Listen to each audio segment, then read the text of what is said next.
So we're live, and on the booth here we had this. Want a mini consultation? Just ask. So you've asked, so welcome. Yeah, hi, thank you. And your name again? Caroline Kennedy. Caroline Kennedy, nice to meet you. Okay, so if you had a chance to explain some of the challenges that you're trying to solve within your company right now, what is it specifically that you're trying to do? More communication-wise. Okay. Yeah, so we want people inside our company to actually get excited about what we do. Okay. Well, actually be interactive with all of us inside the company. Know all of our names, what we all do. And your position is in marketing? Yes. Okay. In marketing. I'm coordinating the marketing department, which is a relatively new division of our company. Okay. And I don't get the feeling that many of the people that work in the company know the strength of the marketing department. Right. So I want that to be well known and to actually to let them know what the power of the company, all being excited about our product, can do for external. About clients, how they see us. Okay, and this is something that a lot of people face, is that you have a marketing department, and then you also have a sales department, and then you have a production department, and sometimes they're siloed, and it's hard to get people across the entire company realizing that they're part of the marketing team. And I would say it's fair to argue that these days, every single person in your organization has a chance of being part of that marketing team. So one, it's a cultural shift, and the fact that you're here at the influencer conference and expo to see and find out about how that can work out is great. Now it's one thing to hire an outside influencer to bring awareness to the product, but it's something totally different to turn your employees into brand ambassadors. And the first step of that is actually helping them understand what the company does. So if I was going to ask, like if I got all the employees in a room, and I gave them the 3x5 card, and I asked them all to explain in 1 or 2 sentences what the company does, how well could they all explain what the company does? Well, I think they would just say we do construction and real estate. Okay. Yeah, but that's not very exciting. Yeah, exactly. It's maybe develop a real high quality project to for people to live in luxury. So one of the things that I tell people is that nobody cares what you do. Yeah. Nobody cares about the company, and it's kind of it feels like it's a negative thing, but it's really not. I believe that people care more about the problem that you solve, and so one of the first things that I would suggest doing is figuring out how to communicate internally the problem that the company solves, and encourage the employees to understand the problem that they solve as part of that problem. So it's not as much what they do, it's that they are participating in solving a larger problem that the company's solving. And it gives people a way to work through it. What we're going to talk about in our workshop tomorrow, which we've got Thursday here, right? We are going to talk about how to turn your employees into brand ambassadors or internal influencers. And we do that by a process we call the 4 V's. Vision, voice, volume, and validation. So as a real high level, vision is first understanding where you want to go. Okay, yeah. And if your employees don't know where the company's going, if you don't know where the employees want to go, then it's very hard to start anything. Yeah, and sometimes they get it mixed up with mission, right? Right, as well. Yeah. So as an employee, you can look at them as a historical resource, as a human resource. But if you stop and you look at an employee as a person, knowing that, yeah, they might right now be trading time for money, but at the end of the day, what they're trying to do is they're trying to better their lives, they're trying to feed their family, they're trying to professionally grow as a person. This is like a stepping stone in part of their career. And if the company doesn't help to identify what the vision of that person who's answering the phone, what their larger vision is, then that person is going to look for another company for the next step. So if you get together and you identify what is the vision, where are we going, and you have a clear idea of that, that's the first step. Because you can have a great influencer campaign, you can have brand ambassadors, but if there's mixed messages, then it's mixed messages. Yeah. So as a marketing director, saying, let's lock in what the vision is for the company, and let's go around to individual people and say, what is your vision? What do you want to do? Like, I know you're doing this now, like, what are your goals, right? Do you want to speak more? Do you want to do these different things? To see a bigger picture, right? Yeah. So once you have the vision, you can know where to go. And then it's about the voice. Now, many corporations do not know the talents of their employee pool. You might have a secret writer You might have somebody that is an amazing speaker, but nobody's given them the platform to do that. So the voice represents the different ways that people can actually use their voice. It's either written, it's either video content, it's either audio, or it's image-based. And so if you look at it, there are certain chunks of types of content you can boil it all down to. So getting an internal audit and asking your employees, do you like to write? Do you like to be on videos? Do you want to improve your public speaking? And are you really good with images? So the trick is that you already have all of these skills inside. But if my job is just to answer the phones, I'm not going to tell you that I love to write. So we call it a talent discovery. And so once you identify that your employees have these certain skills, you can match that with what their vision is, and now you can start to create volume. Volume stands for core content that's spread very far and wide. And if you find an employee that wants to speak and you get them to speak on behalf of your company at a conference or something, volume would be taking that core message, recording the talk, videotaping the talk, transcribing the talk into an article, taking that article and chunking it up into a bunch of tweets, and that's your content. Taking images and putting it out on Instagram, taking the testimonials from the talk and include. So it's not about creating more content, it's about creating better content and getting better at distributing it. Okay. All right, so we have the vision. We know where the company wants to go, and we know what the employees want to do. Then you do the voice, and you find out who's good at what. You know, I bet you if you actually ask, she's probably, what, are you a better writer? Are you a better video? Or are you better images? What do you like to do the best? Images? She's like, images, right? Yeah. So now you know that she would be a great person to give an opportunity to maybe do an Instagram takeover at an event. Or to challenge her to come up with a photo contest internally and have her help pick out the best pictures. Actually, that's not a bad idea. Okay, there you go. She's my social media manager. Perfect. And of course she's good at images, right? Yeah. But she might not enjoy writing. And there's a big difference between being good at something and enjoying it. And what you should be asking people, your employees, when you find the voice, how much do you enjoy writing? Because you can always teach somebody to be better, but you can't teach them to enjoy it. Yeah, that's true. So you got your vision, you got your voice, now you have your volume, which is taking this content. I mean, if we fed her 5 blogs a week, user-generated content from the employees, testimonials, she'd be crazy cool. She'd be like, oh my gosh, I have all this stuff. So it's about crowdsourcing from your employees. And then the final step is validation.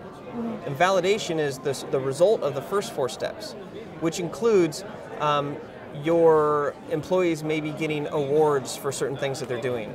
Not the company per se, but the company will brand halo those accolades. Jeff Bezos says that your brand is what other people say when you're not there. I believe the company brand is what people are talking about the employees when they're not there.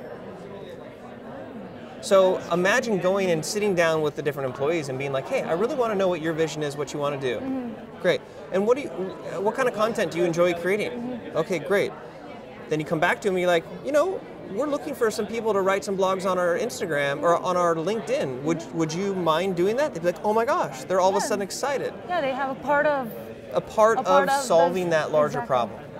And so using the vision, voice, volume, and validation, we work with companies to create the overall messaging, then an internal audit of the skills, then teaching how to use technology to spread that far and wide, and then that will lead you to the validation, that will lead to the media features of the executives, that will lead to things that will create inbound marketing. Of course.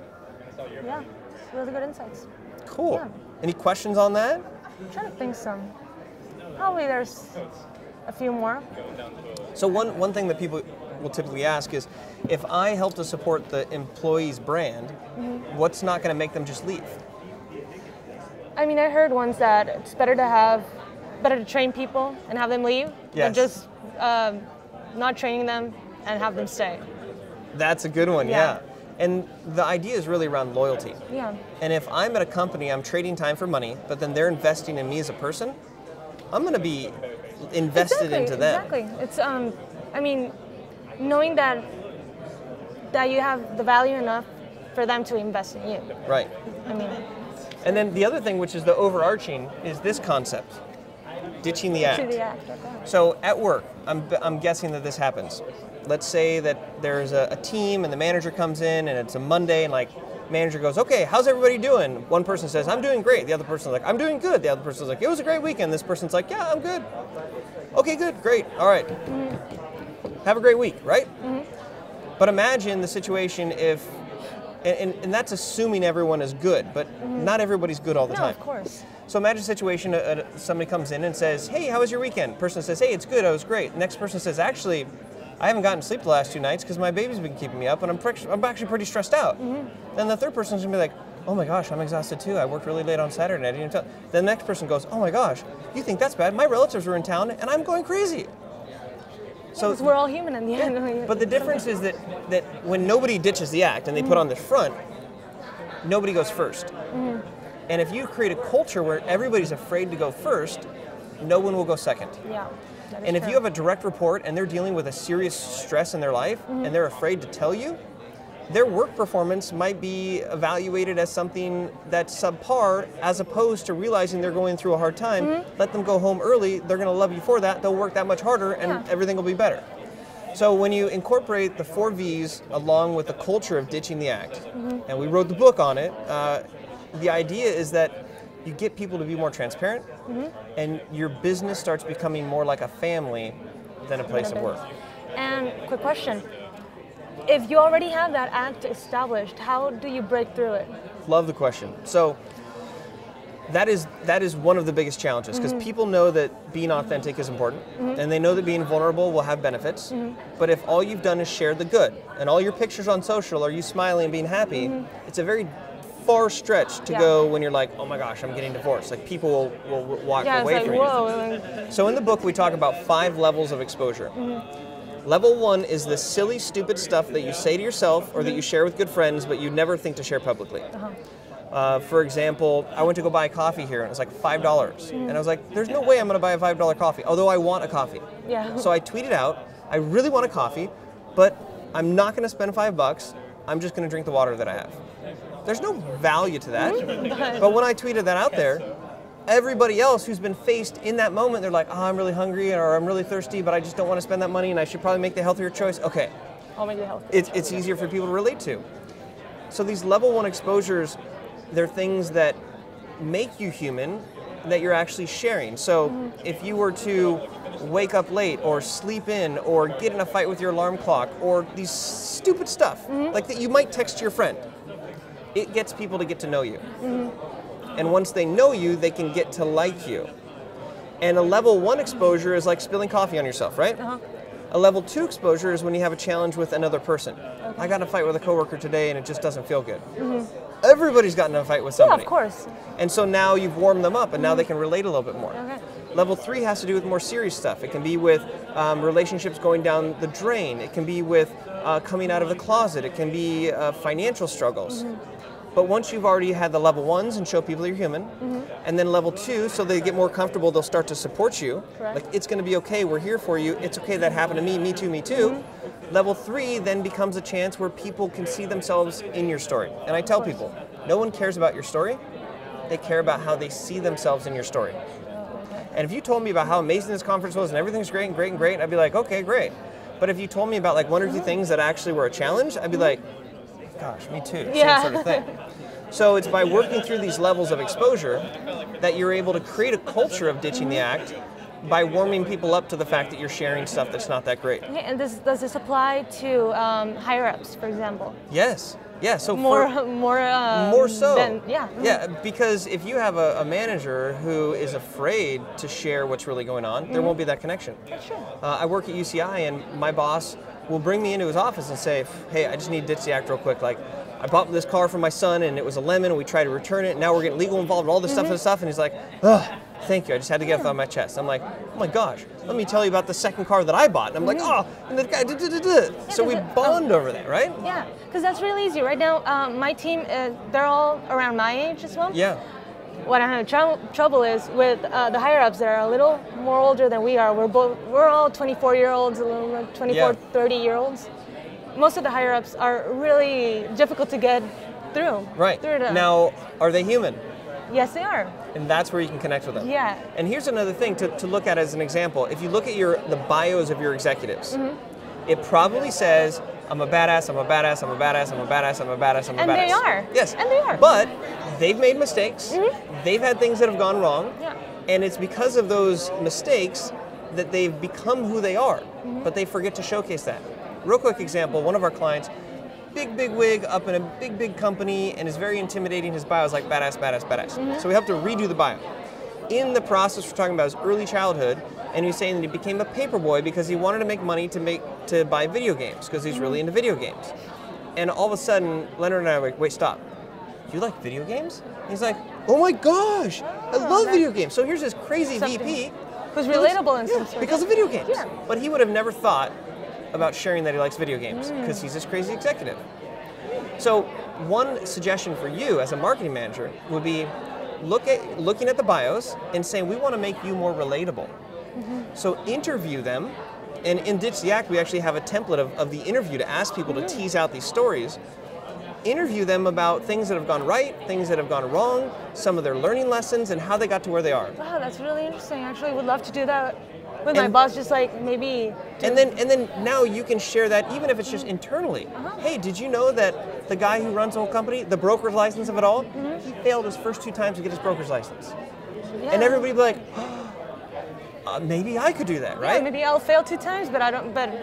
But it's because maybe he made it the third time. Exactly. Now it's that there. he is where he is right now. That is so really interviewing your executives and helping them to rebrand their bios so that they're relatable, that will give you the fodder to find out how they relate. So you could also do the same with some of your younger employees. And then you could say, okay, the executive had a hard time, and for me, I actually failed my driving test my first time.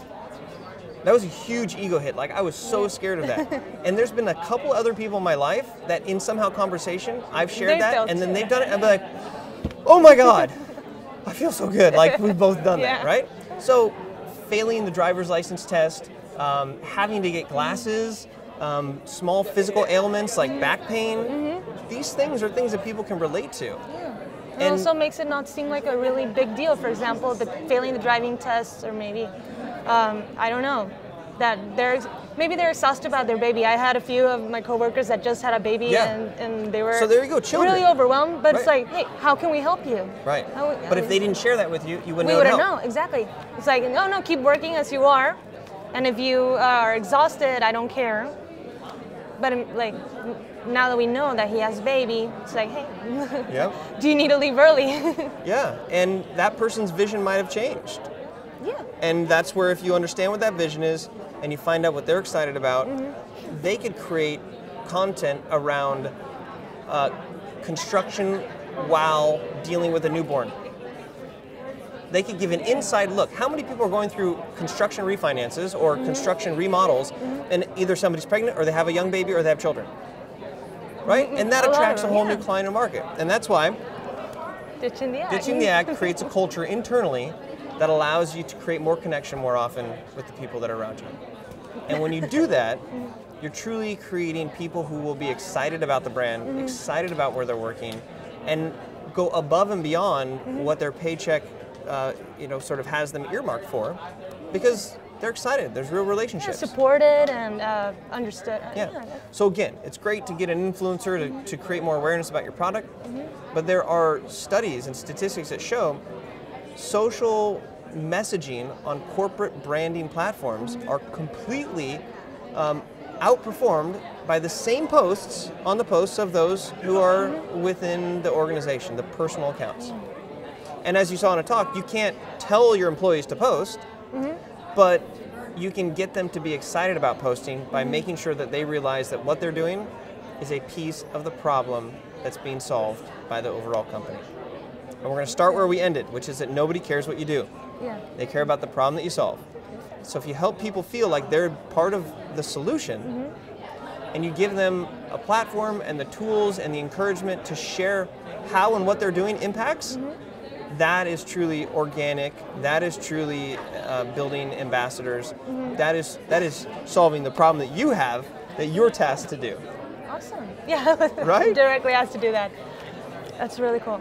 Okay, I know that's a lot. Yeah, I like the love the part about humanizing higher ups. Yeah. That's something that's not that difficult to do, but do you most think of them, that they'd be open to it?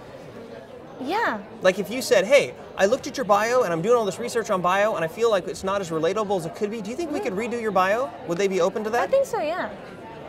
I think if pitched that way, yeah, I think they would be really open to it. And then now you have this data of the things that they're interested in, their family life, that now all of a sudden makes them not only more relatable to your employees, but relatable to your customers as well. Especially since real estate is a really face-to-face market. Yeah. And, well, I mean, if I can get another business to be interested in, like, in ours, it's really cool. We're B2B, so most part of it.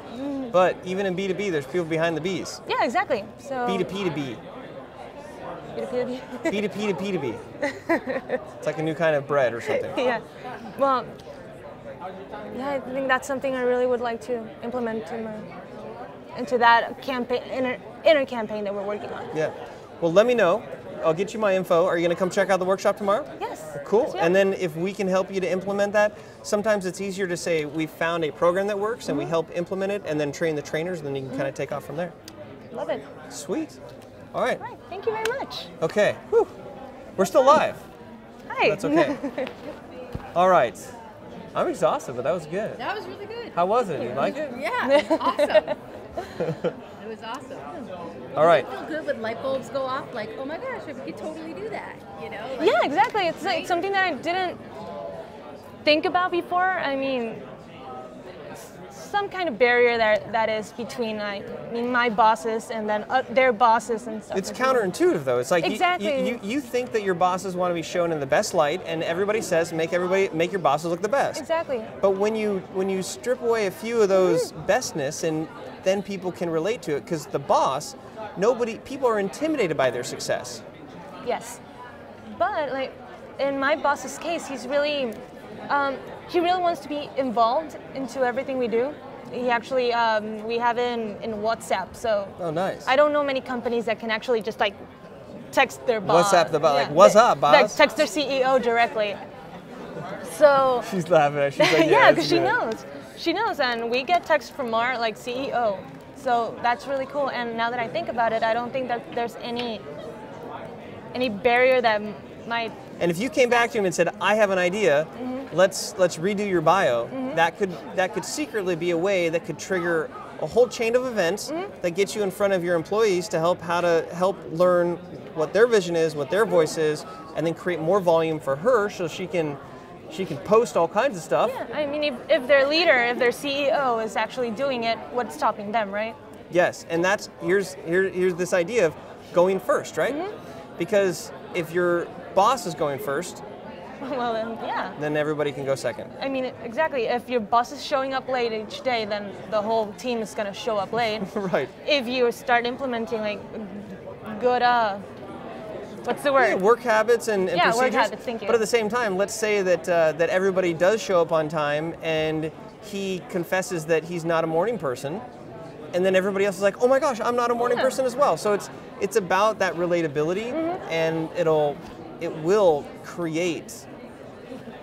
create overall revenue. Like you can tie it to an ROI, and that's what they want to see. I'm the only morning person in my office. I don't think that'll work. Okay. Yeah. All right, cool. All well, right, this has been, where'd my little thing? Great. This has been my mini consultation. And you want to give a selfish plug or pitch to your company, or so they can check you out? Yes, of course. Okay, so we're at Tees Industrial. Caroline Kennedy from the marketing department. We do industrial. Wait, you need the microphone though. Sorry. No, that's fine. So we do residential, industrial, commercial real estate, and more in the future, we're starting with shared spaces. All right. Multiple use spaces. And look out for content from your employees. Of course. All right. Awesome. Thank you. Wave goodbye. Bye. And final thing here, say ditch the act. Ditch the act. Yeah.